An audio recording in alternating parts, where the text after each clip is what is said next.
Hi, I'm Mike Papantonio, and this is America's Lawyer. Jeff Bezos, the owner of Amazon.com and the Washington Post, is the richest human being on the planet. But his employees are barely surviving, and once all the negative press started hitting his company, Bezos decided the best way to counter the negative press was to hire an online hit squad to go after anybody that talks bad about the company. Tonight, we'll tell you just how bad the workers at Amazon actually have it and why Bezos is desperate to hide that truth from the public. And later in the show, a government safety organization tasked with protecting workers and preventing radioactive disasters is under siege in Washington. Then we take you inside the fight to change the statute of limitations in Pennsylvania to protect the innocent. Don't go anywhere. America's Lawyer starts right now.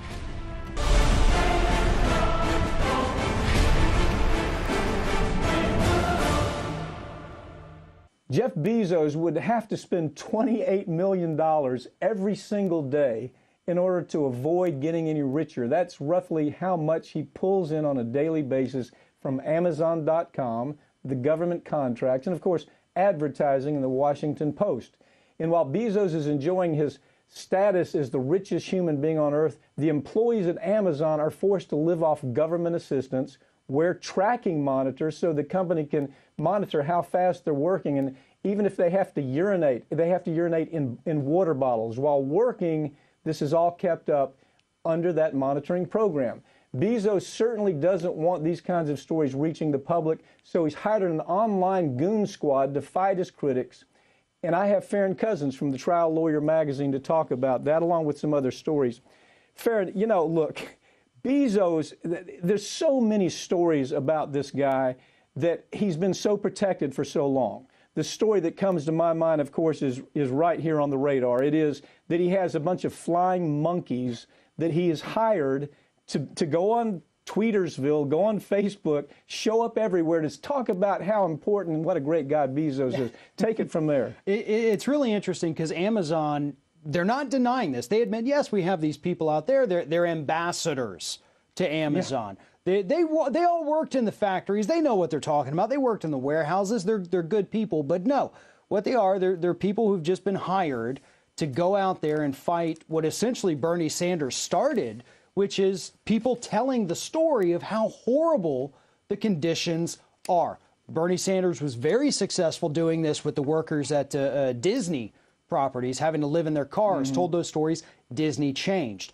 Amazon doesn't want to change, so now they're out there specifically attacking Sanders, his supporters, and anyone else who mentions that, oh yeah, your workers are having to urinate in water bottles because you won't give them bathroom breaks. They're too afraid to take a break because you may fire them. So Bezos' wealth increases about $260 million every day. Right.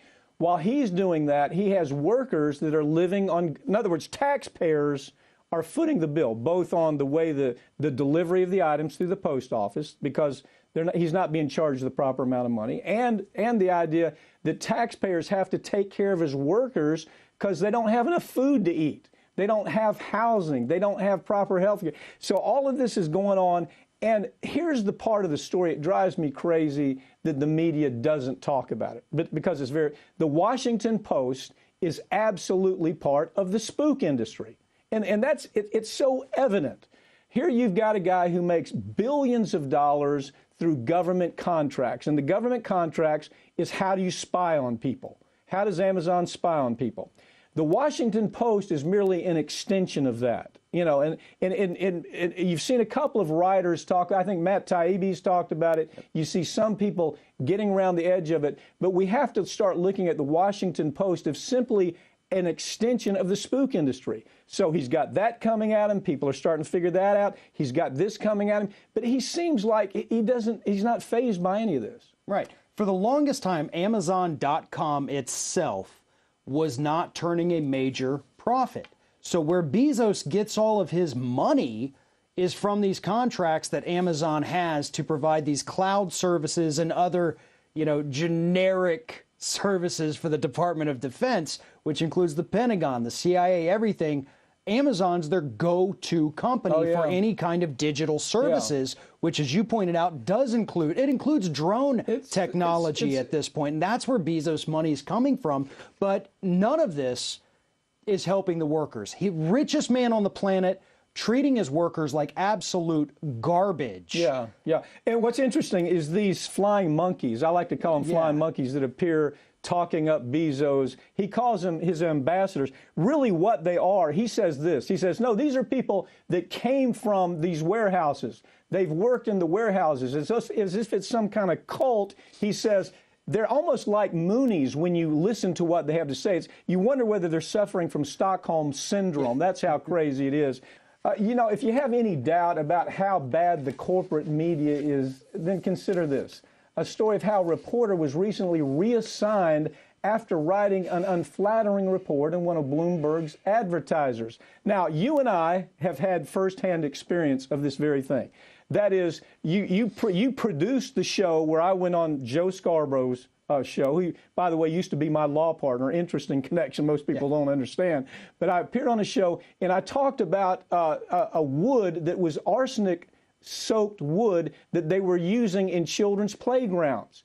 Well, after I did the story, the PR people call up MSNBC, and that little worm of a person, Phil Griffin, caves in, asks me to go back on the air and apologize. And, of course, you know what I said. I didn't do that. I let Joe apologize if he wanted to. This is the same deal. This is where advertisers are in controlling Bloomberg. This is all about money. Pick it up from there. Yeah, we had the CEO of Wells Fargo call Bloomberg because they were upset that one of their reporters did a story. They'd worked on it for a long time and found out Wells Fargo is the go-to bank for the gun industry. You know, the NRA, everybody, they're putting their money through Wells Fargo.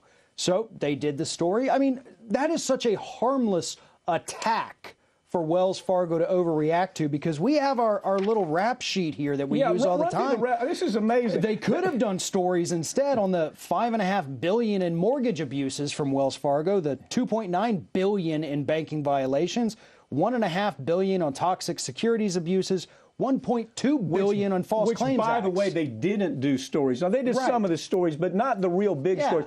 This is a repetitive, corrupt company. And so now this story has to do with guns. And they go berserk about guns, and they reassign the reporter, which is to say, we don't want to lose advertising money. Right. Wells Fargo spends a lot of time, a lot of money with us, and we don't want to do that.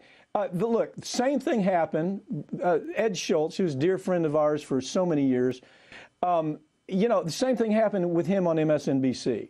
He wanted to do stories on TPP because he understood TPP was killing American workers, killing their jobs, killing the economy. He wanted to do stories about Hillary Clinton. He wanted to tell the other side of the Hillary Clinton story when Bernie Sanders was running against us. So what MSNBC does is they phase him out. You know, that story is really not understood why he was phased out. He was phased out because you had management, you had Andrew Lackey, or Lack, whatever his name is, and Phil Griffin in their little effort to say, what matters to us is not really the news. We don't really care about the news. We care about advertisers, and he was forced out that way. Same thing's happening here. This reporter isn't forced out. He's just moved to Siberia, isn't he? Well, yes, exactly, with this reporter at Bloomberg. And I guarantee you, if there's any kind of contract involved, which there are frequently, as soon as that contract is up, they'll be able to fire this reporter. It's almost, you know, Ed Schultz was treated so poorly by MSNBC. People don't remember. They bumped his show around to so many different time slots, you could never keep track of it. But this is what the corporate media does. Mm-hmm. You know, every major news outlet, MSNBC, CNN, Fox, Bloomberg, ABC, everybody but CBS. We don't have, look, this station, RT America, tells stories that none of the other stations the networks can't tell. Because you got some cat up on the 50th floor with an abacus figuring out how much advertising money they're going to lose. You know, it's this idea of we get criticized. Pap, why are you doing RT America? Fair and Wide, because they understand we do Ring of Fire. We do very liberal stories, and we try to call balls and strikes. We're allowed to do that here, but you really can't on MSNBC. You can't on CNN. You can't on the corporate networks. And this is what happened here. This is just another iteration of that, with Bloomberg News telling a reporter, you've made our advertiser mad. We want you to come on the air and apologize, which is what this cat actually had to end up doing. Big Pharma's greed has finally become a mainstream topic. So in order to avoid anyone actually doing something about it, drug companies have set up a complex network designed to put a positive spin on their disgusting conduct and their disgusting image. As you know, I'm right in the middle of the opioid litigation. I'm taking depositions in it against McKesson, against the distributors. The story is deplorable. The depositions, you walk out of it, it looks like a bloodbath for the other side because the documents are so bad. The conduct is so bad.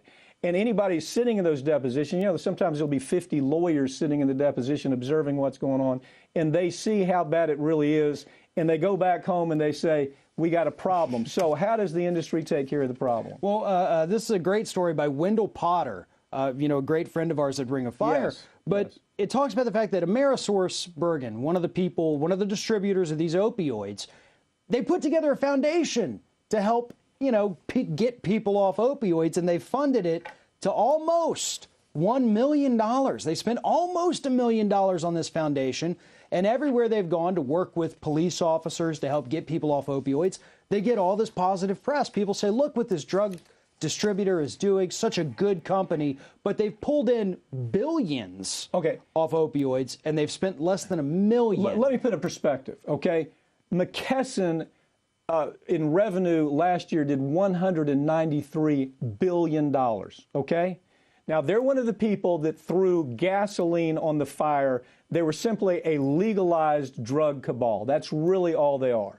Amerisource, the same thing. They understood that 115 people will die today. Some people say it's 150, as high as 150. As we're doing this show today, 150 people may die from opioid addiction. The interesting thing about it is these companies knew about it a decade ago, and so now they're caught. So now they have to call in all the low-hanging fruit, the politicians who they can give extra money to speak for them. The lobbyists are going around saying, look at all these wonderful things we've done. We've spent $800,000 on this meaningless effort to accomplish anything. It's nothing. But what they're really trying to affect is they're trying to affect judges' opinions and juries' opinions. We see it firsthand when I go to trial with a big case, whether it's a pharmaceutical case, environmental case. Tried cases up on the eastern seaboard. When I was trying cases, environmental cases up there, the companies I was trying against were spending a gazillion dollars with these feel-good ads. We are DuPont. I've been with DuPont forever. This is a wonderful company. And we would see them spending more money than you can count, trying to really affect the decision of the jury and the judge. Farron Cousins, thanks for joining me again. These stories just keep rolling. I mean, some of this stuff you couldn't possibly make up. Thanks for being here. Thank you. Coming up, a step by the Trump administration to weaken oversight on the nuclear industry, plus the fight to change the statute of limitations in Pennsylvania. That's all coming up.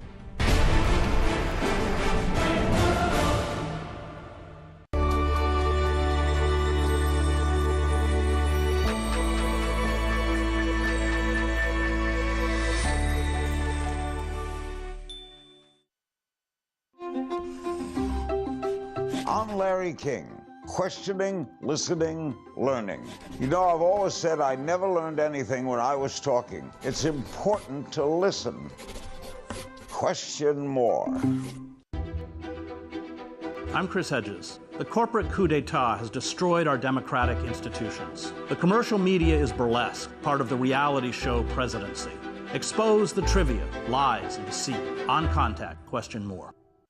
My fellow Americans, buckle your seatbelts for the midterm blah blah blahs. Because all actual news of what's going on around the world just mysteriously goes away during the midterms. This candidate, that candidate, reporters with their partisan scripts. This one goes blah blah blah, that one's like blah blah blah. Is there an echo in here?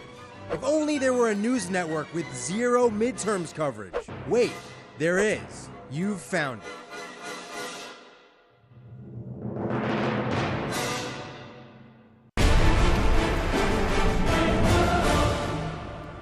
The Trump administration is defending an order that could be used to withhold information about nuclear facilities and hide that information from the Nuclear Safety Board. And some lawmakers are calling the move a step to weaken oversight on the nuclear industry.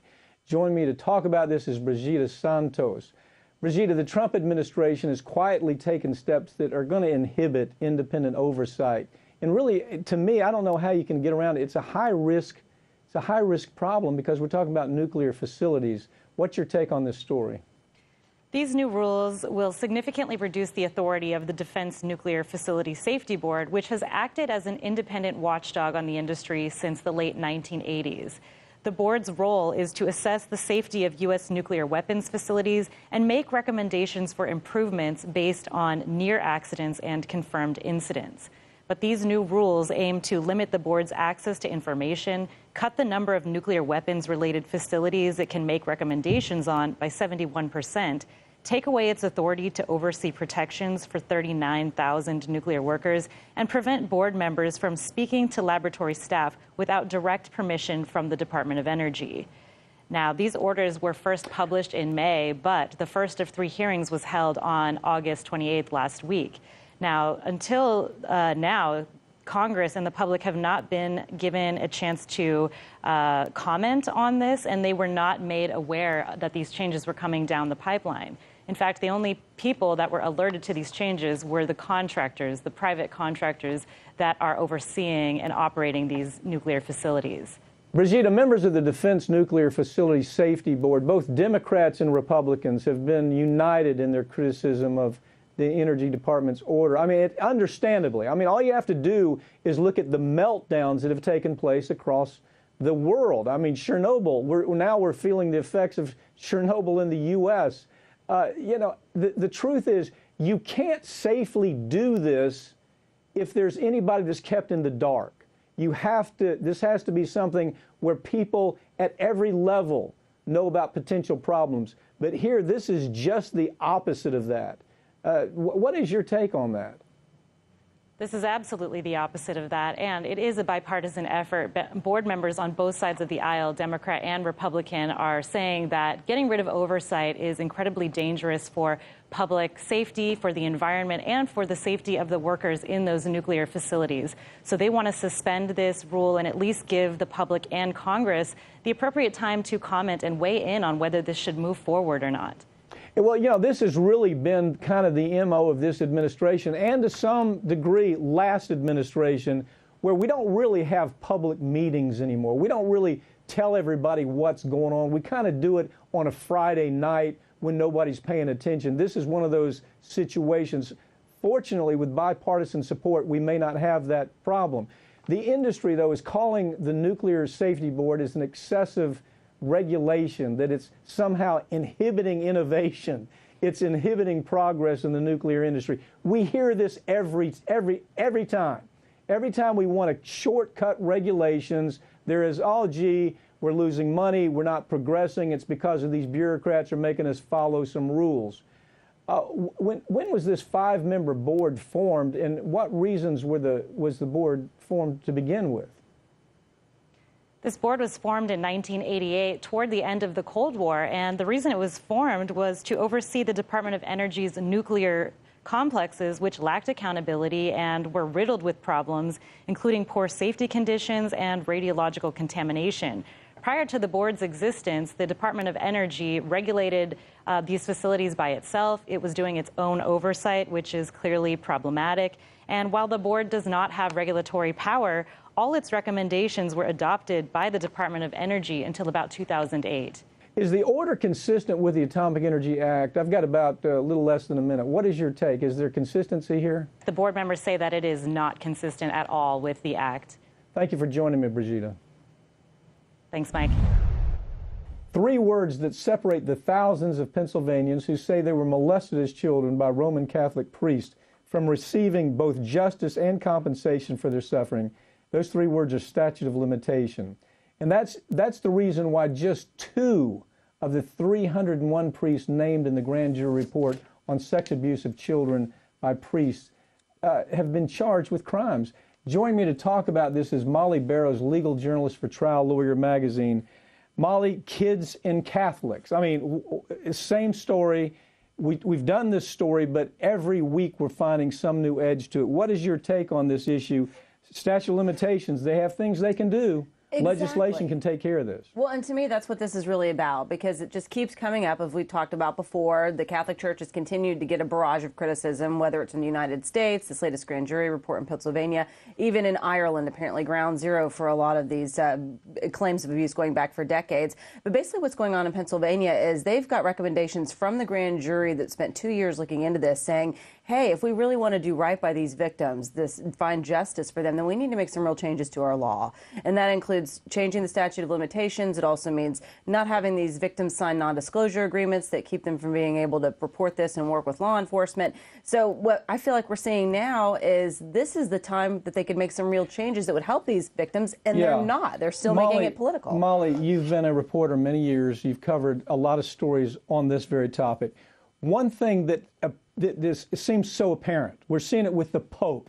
Don't say anything. That's right. Don't comment on it, because what we've seen historically is these kinds of things take place, and then the Catholic Church says as little as possible, and sure enough, the media that is so, it's not a shiny thing, the media doesn't have the attention span of a fly.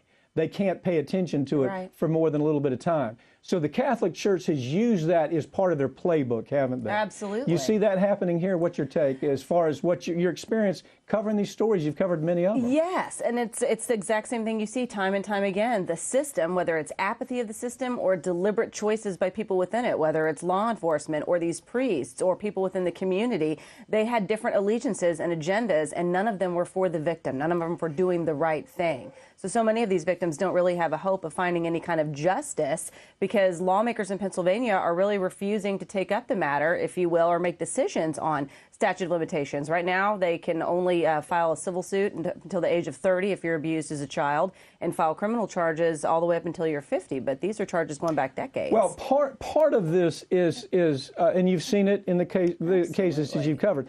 Part of it is cultural. You have the Catholic Church so strong up there, they affect local politics. Exactly. They affect the police department. They affect the media. They affect the whole mindset, because they do things like they'll have Catholic schools, and the PR machine that they're bringing out right now is extraordinary. Money, yes. It's extraordinary. They have more money than 10 third world countries.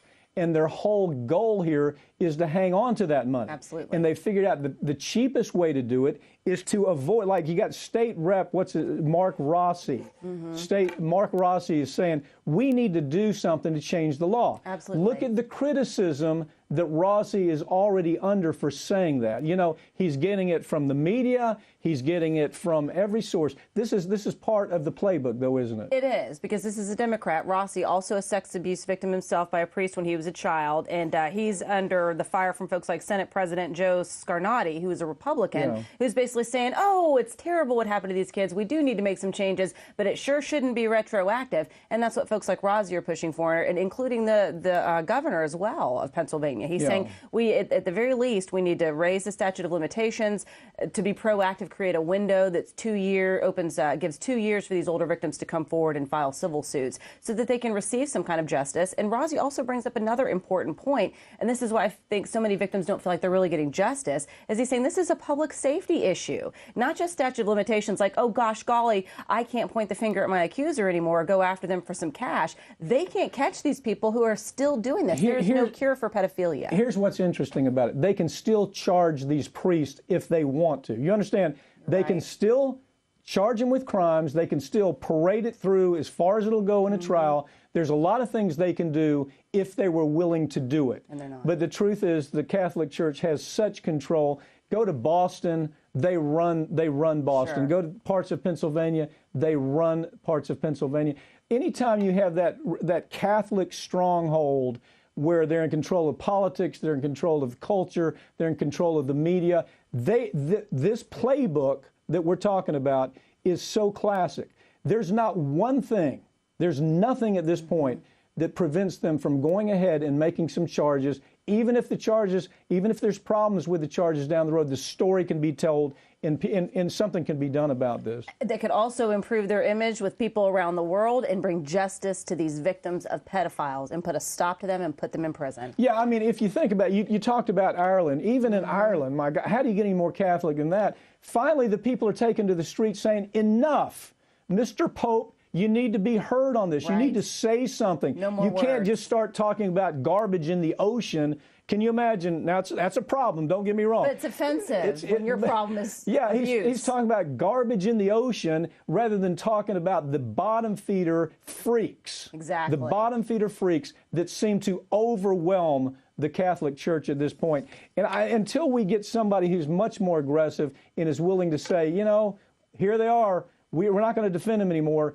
Justice system, do what you need to do with these folks because we're done with it. We're tired of protecting. And people should be done with it. Yeah. But you're right, Pat. We'll follow it, see if they actually make any real decisions. Molly, thank you for joining me. Thanks, okay. Pat. And finally tonight, some good news. Last week, U.S. District Judge Robert Lasnik extended a restraining order preventing the release of blueprints to create 3D printed guns. Citing the fact that these guns present a unique threat, Judge Lasnik decided to once again delay the release of these blueprints. Just common sense. Judge Lasnik understands that these weapons would usher in a new era of untraceable, undetectable firearms that could wind up in the hands of convicted felons, domestic abusers, and gang members, anyone with access to a 3D printer or someone with access to somebody that has a 3D printer. As 3D printers become more cost-efficient and enticing to average consumers, releasing these blueprints could allow anyone to become a small-time arms dealer with weapons that couldn't be traced back to them or sold to buyers who don't have a background check. What we need right now is better gun control, not a do-it-yourself guide for people who want to play Rambo. That's all for tonight. Be sure to check out our website at al.law where you can talk with an attorney about any of the stories we cover on the show. You can find us at Facebook at facebook.com/RT America's Lawyer. You can watch all RT programs on DirecTV on channel 321. I'm Mike Papantonio, and this is America's Lawyer, where every week we tell you the stories that corporate media is ordered not to tell because their advertisers won't let them. Have a great night.